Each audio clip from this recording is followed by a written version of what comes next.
신경과 의사들이 전하는 친절하고 자상한 파킨슨병 이야기, 파킨슨TV 시즌2의 한희경입니다. 오늘도 저와 함께 전문가의 시각에서 진행을 도와주실 이웅우 교수님 모셨습니다. 안녕하세요. 네, 안녕하세요. 노원을지대학교 병원 신경과 이웅우입니다. 대한파킨슨병 및 이상운동질환학회 홍보이사입니다. 네, 오늘은 파킨슨TV 구독자분들께서 가장 좋아하시는 교수님 모셨습니다. 안녕하세요. 안녕하세요. 가천대 길병원 신경과 성영희입니다. 네, 우리 성 교수님 오늘 또 출연해 주셨는데요. 이 정도면 뭐 시즌 1, 2 통틀어서 최다 출연자십니다. 네, 그렇게 됐네요. 제가 너무 좋아하는 파킨슨 TV에서 부르신다면 제가 만일 제쳐두고 나오게 되는데요. 그러다 보니까 최다 출연이 되었습니다. 네, 뭐 워낙 베테랑이시니까 구원투수로 저희가 자주 모시게 되는 거죠. 이웅 교수님, 그런데요. 지난 시간에도 그랬지만 성 교수님이 나왔다고 하면 뭔가 큰 프로젝트가 있습니다. 오늘은 또 어떤 주제로 이야기 나눠볼까요? 저희가 시즌 1 때 했던 여러 가지 에피소드가 있는데요. 파킨슨 TV 애청자들의 가려운 곳을 긁어줬던 그 코너죠. 응답하라 파킨슨 TV. 요걸 다시 한번 해보려고 준비했습니다. 총정리 시간이기 때문에 아무래도 정리의 여왕이신 성영희 교수님을 모셔야 될 것 같았거든요. 맞습니다. 베테랑 성영희 교수님 그리고 이제 베테랑을 목전에 두고 계신 이웅우 교수님 두 분과 함께하는 응답하라 파킨슨 TV 시즌2 한번 완벽하게 꾸며보도록 하겠습니다. 일단 힘차게 구호 외치고 시작해 볼까요? 대한 파킨슨병 및 이상운동질환학회가 함께하는 파킨슨TV 시즌2 지금부터 시작하겠습니다.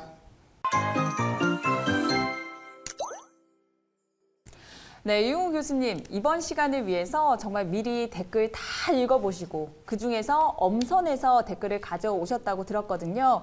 그 질문을 읽어드리는 건 제가 하겠습니다. 두 분은 전문가 포스로 낭낭하게 답변해 주시면 될 것 같습니다. 알겠습니다. 그런데 그 전에 드릴 말씀이 있는데요. 사실 생각보다 댓글이 엄청나게 많았습니다. 너무 감사했고요. 칭찬 댓글, 응원 댓글, 또 질문 댓글들 너무너무 많은 댓글들이 있었습니다. 그런데 영상 시간이 제한되어 있고 또한 이제 개개인의 상황에 따른 여러 가지 정보들이 사실 저희가 모르는 게 더 많거든요. 그래서 답변 드리기 어려운 댓글들인 경우에 이 자리에서 다루기 어렵다는 점 다시 한번 미리 양해 말씀드립니다. 또 답변을 드리는 경우에도 저희가 환자분의 상황을 완벽하게 이해해서 말씀드리는 게 아니고 잘 모르는 상태에서 답변을 드려야 되기 때문에 저희의 답변이 뭔가 조금 조심스럽게 느껴지실 수도 있을 것 같습니다. 그리고 이제 마지막으로 한 가지 말씀드리고 싶은 점은 저희가 시즌 1에서도 응답하라 파킨슨을 찍었거든요. 그래서 응답하라 파킨슨 TV 시즌 1을 참고하시면 본인의 질문에 답이 없더라도 해당 영상에서 찾으실 수도 있을 것 같습니다. 꼭 참고해 주셨으면 좋을 것 같습니다.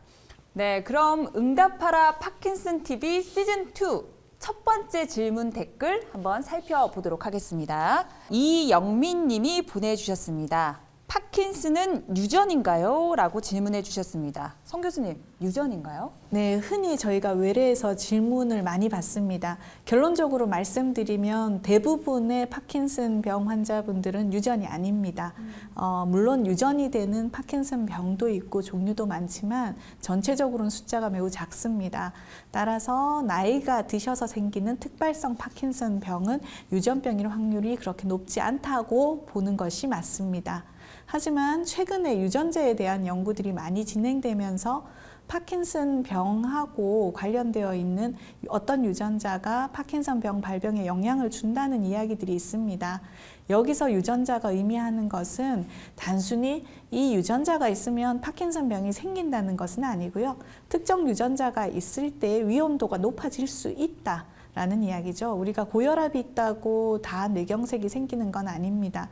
그렇지만 뇌경색의 위험도를 고혈압이 높일 수 있는 거죠. 네, 그렇군요. 그럼 다음 질문 들어가 보도록 하겠습니다. 백형두 님께서 효소는 파킨슨 환자에게 나쁜 건가요? 라고 질문해 주셨습니다. 이웅우 교수님, 효소 좋다, 좋다 많이들 그러시잖아요. 파킨슨 환자에게는 어떻습니까? 네, 효소는 영어로는 엔자임이라고 하는데요. 정의를 찾아보면 다음과 같이 얘기를 합니다. 제가 한번 읽어보겠습니다.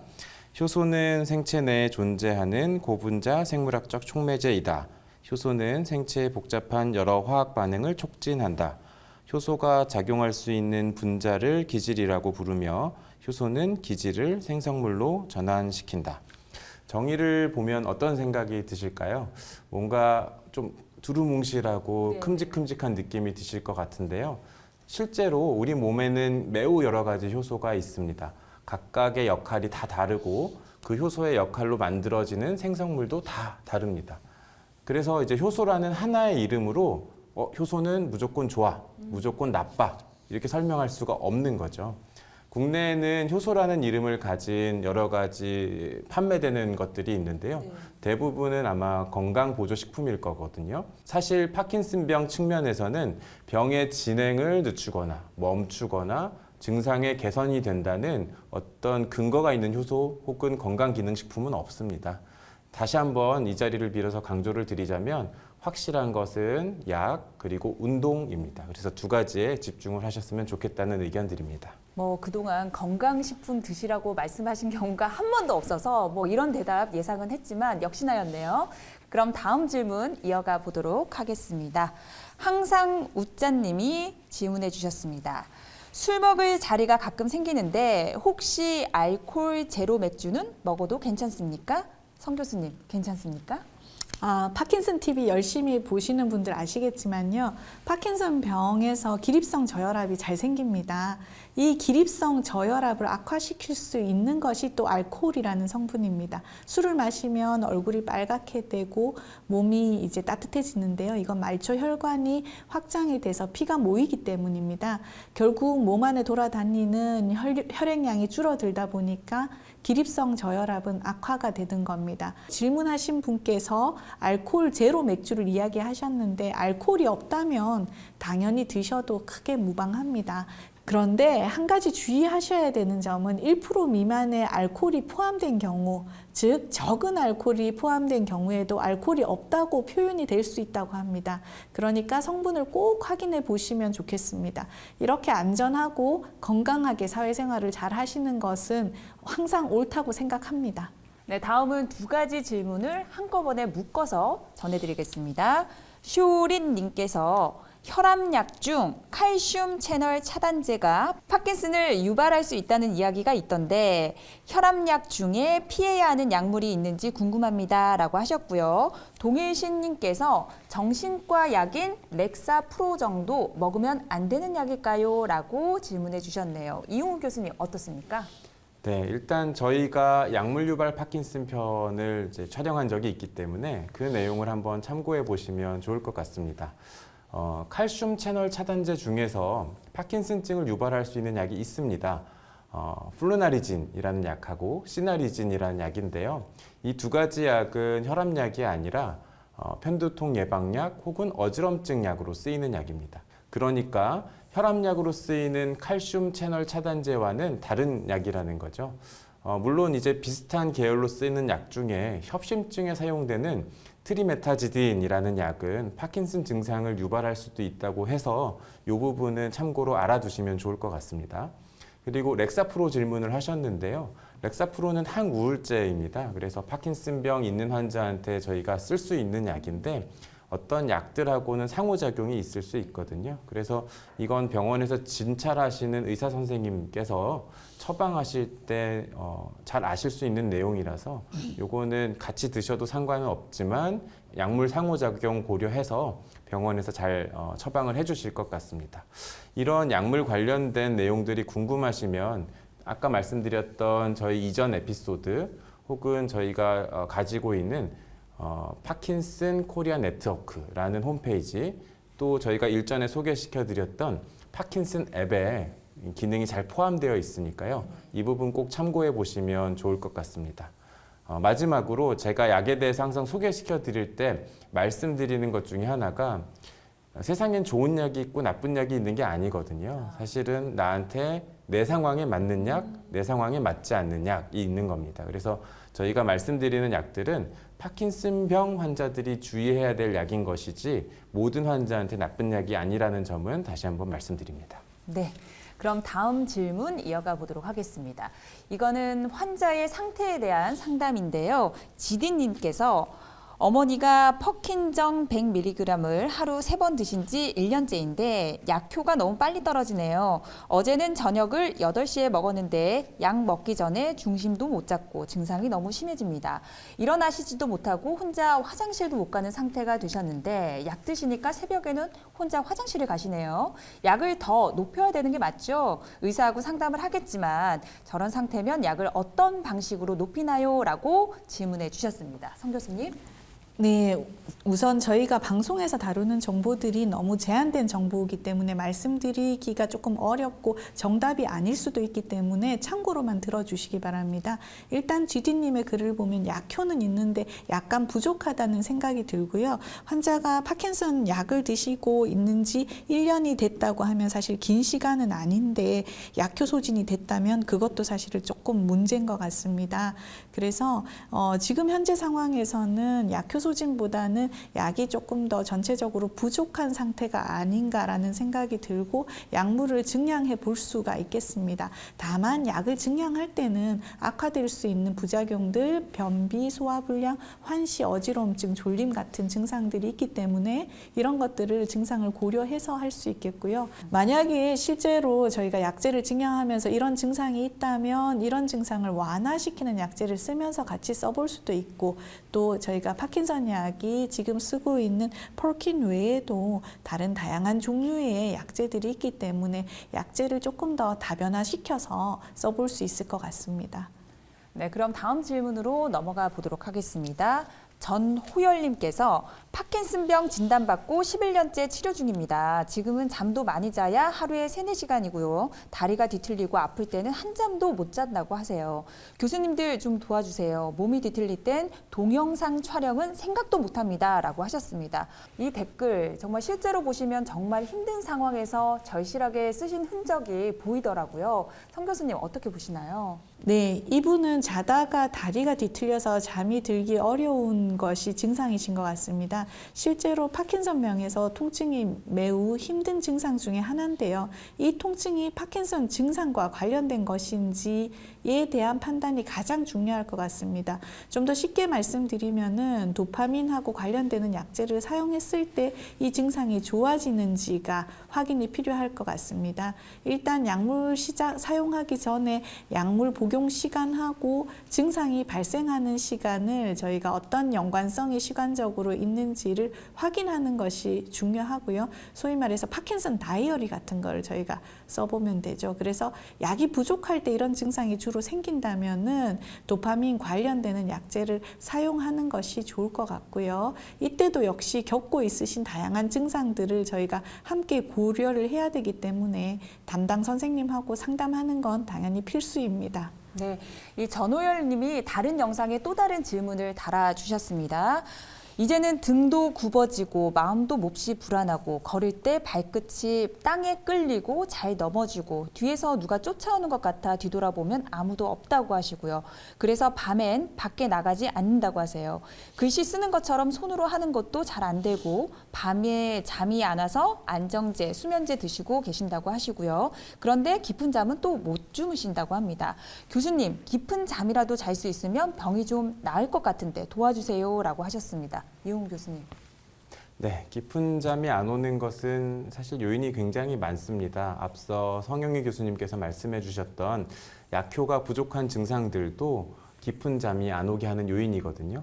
그 밖에도 뇌의 여러 가지 신경 전달 물질이 수면에 관여하기 때문에 그런 신경 전달 물질의 변화 자체가 불면을 유발하기도 하고 우울, 불안이 불면을 악화시키기도 합니다.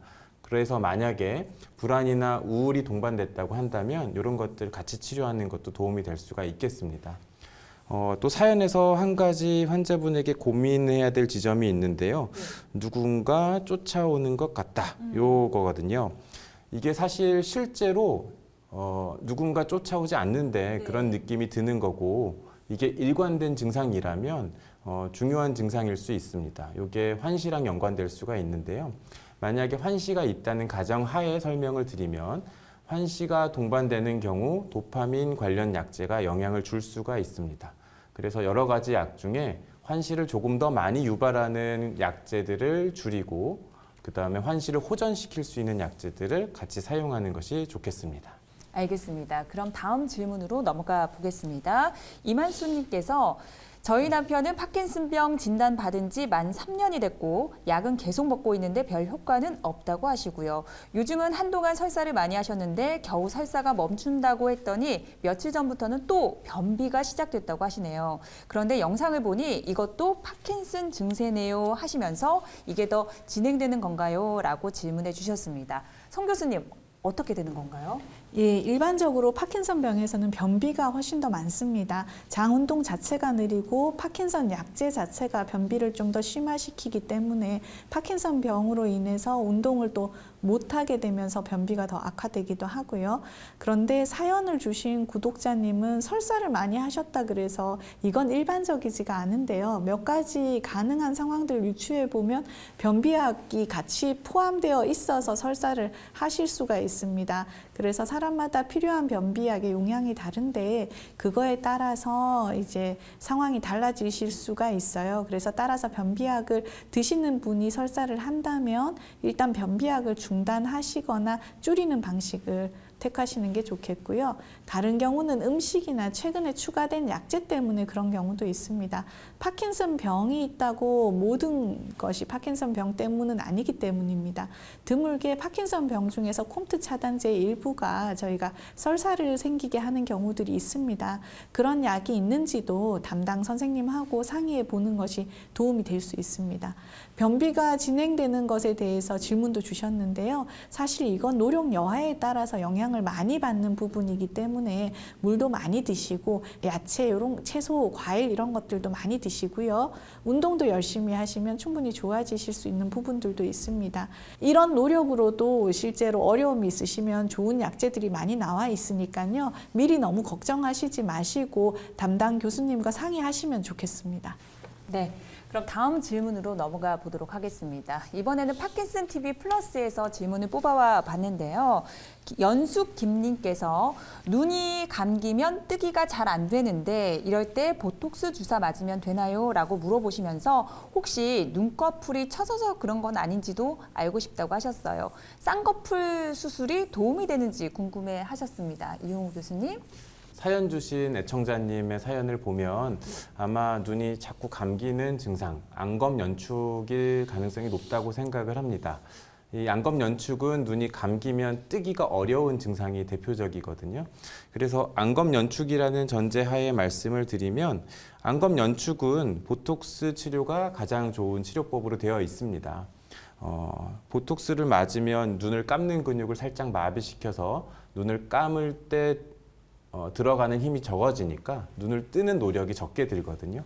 그래서 좋아지는 원리인데요. 쌍꺼풀 수술 말씀을 하셨는데요. 쌍꺼풀 수술은 사실 처져 있는 근육을 절개해서 약간 들어준다는 측면에서는 앞을 보는 데는 도움이 될 수 있습니다. 하지만 눈을 감는 근육이 자꾸 자극되면서 눈이 감기는 증상이기 때문에 눈을 감기는 깜빡거리는 증상은 지속될 수도 있습니다.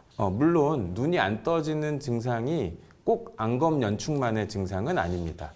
치료 원칙을 잘 세우려면 먼저 진단이 명확해야 되거든요. 그래서 병원 먼저 가셔서 진단을 정확히 받기를 먼저 추천을 드립니다. 예를 들면 중증 근무력증이라는 병이 있는데요. 요거는 보이는 현상은 비슷해 보일 수 있는데 눈을 뜨는 근육이 약해서 그런 거거든요. 그래서 눈이 처져 보이는 증상은 동일하게 보입니다. 증상은 비슷해 보여도 치료가 완전히 다르기 때문에 꼭 정확한 진단이 우선되어야 합니다. 네, 답변이 도움이 되셨으면 좋겠습니다. 드디어 오늘 마지막 질문입니다. 성 교수님께서 대미를 장식해 주시면 좋을 것 같습니다. 박무환님께서 선생님, 저는 머리만 떨리는데요. 이런 현상도 파킨슨 병입니까? 라고 질문해 주셨습니다. 어떻게 보시나요? 역시 제한된 정보라서 정확하지 않을 수 있습니다. 그렇지만 저희가 머리만 떨린다고 파킨슨 병을 의심하지는 않습니다. 오히려 정말 머리만 떨린다면 파킨슨 병이 아닌 본태 떨림, 우리가 챗머리라고 이야기하는 그런 경우인 경우들이 훨씬 더 많고요. 이미 우리 구독자분들이 이미 잘 알고 계시겠지만 파킨슨 병의 주요한 증상은 운동 완만, 경축, 안정 떨림에 있습니다. 그래서 다른 증상들이 더 있는지를 저희가 시간이 지남에 따라서 심해지는지를 봐야 하고요. 따라서 위와 같은 상황이라면 가까운 파킨슨 병 및 이상운동 질환을 보는 전문가를 찾아가셔서 한번 진찰을 받아보시면 좋을 것 같습니다. 네, 신경과 의사들이 전하는 친절하고 자상한 파킨슨병 이야기, 파킨슨TV 시즌2. 오늘은 파킨슨TV 영상에 달린 댓글에 대한 답변을 해드렸습니다. 다는 못 해드렸지만 그래도 조금이나마 답변해 드리게 돼서 개인적으로는 시원한 마음이 듭니다. 그런데 시원하면 섭섭한 마음이 들기 마련인데 이웅우 교수님, 오늘이 파킨슨TV 시즌2의 마지막이라면서요. 너무 네. 아쉬워요. 사실 언제 끝나나 쉽게 시작을 했는데 정신없이 달려오다 보니까 오늘이 마지막이 되었습니다. 네, 그동안 파킨슨TV 시즌2를 함께했던 순간들이 생각이 나면서 뭔가 뭉클해지는데요. 이용우 교수님 정말 그동안 너무너무 수고 많으셨습니다. 소감 한 말씀 부탁드릴게요. 네, 우선 시즌2 함께하는 동안 고생을 너무 많이 해주신 분들이 있습니다. 여기 한희경 사회자님, 성영희 교수님을 필두로 해서 출연해주신 많은 교수님들이 계시고요. 또 보이진 않지만 저희 뒤에서 지금 촬영을 하고 계시는 작가님, 그리고 PD님, 엔지니어 여러분들이 도와주셨거든요. 파킨슨TV 시즌2는 여기서 마치게 됐지만요. 앞으로 다른 영상으로 만나 뵐 날이 있을 수 있을 것 같습니다.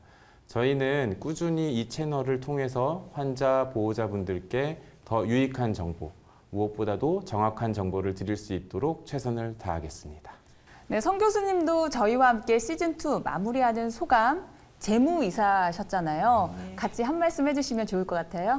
시즌2 이렇게 마무리하시느라 고생 너무 많으셨고 제가 또 시즌1을 해봐서 이게 얼마나 수고스러운지 충분히 알고 있습니다. 그래서 여기 보이는 거 이상으로 많은 교수님들이나 여기 보이지 않는 분들도 환자분들이 혼자 아프지 않게 하기 위해서 여러 가지 방향에서 노력을 하고 있습니다. 그래서 대한 파킨슨병 및 이상운동질환학회는 항상 환자분들을 응원하고요. 저 또한 여기 계시는 교수님들하고 함께 환자분들의 안녕과 건강을 응원합니다. 이 부분은 제가 조금 사회자스럽게 한번 네. 해보겠습니다. 네. 저희 파킨슨TV를 살려주신 분, 저희의 뭔가 치료를 해주신 분, 저희 희경 씨께서도 시즌2의 마지막이시니까 소감 한 말씀 해주시면 좋겠습니다. 네, 파킨슨TV 시즌 1부터 2까지 정말 훌륭하신 교수님들 그리고 정말 최고의 스태프들과 함께 방송을 할 수 있어서 너무 많이 배우고 좋은 시간이었습니다. 사실 이렇게 긴 영상을 만들다 보면요, 긴 호흡으로 오다 보면 사소한 갈등이 생기기 마련이거든요. 근데 모든 한 분 한 분이 정말 구독자분들에게 유용한 정보를 드리고자 하는 마음이 가장 1순위였던 것 같아요. 그래서 이렇게 좋은 영상 끝까지 만들 수 있었던 것 같습니다. 그리고 무엇보다도 우리 구독자 여러분, 시즌2 때 이 댓글을 보면 90% 이상이 다 칭찬의 댓글입니다. 너무 도움이 됐다, 유용하다, 감사하다 이런 말씀이 정말 응원이 됐거든요. 계속해서 구독과 좋아요 또 알림 설정 해주시면요, 저희가 언제 시즌3로 찾아갈지 모릅니다. 꼭 알림 설정 해두시면 좋을 것 같습니다. 자, 마무리 인사 드리겠습니다. 대한 파킨슨병 및 이상운동질환학회와 함께하는 파킨슨TV 시즌2 오늘 여기까지고요. 다음 시즌에서 우리 다시 만나요. 제발.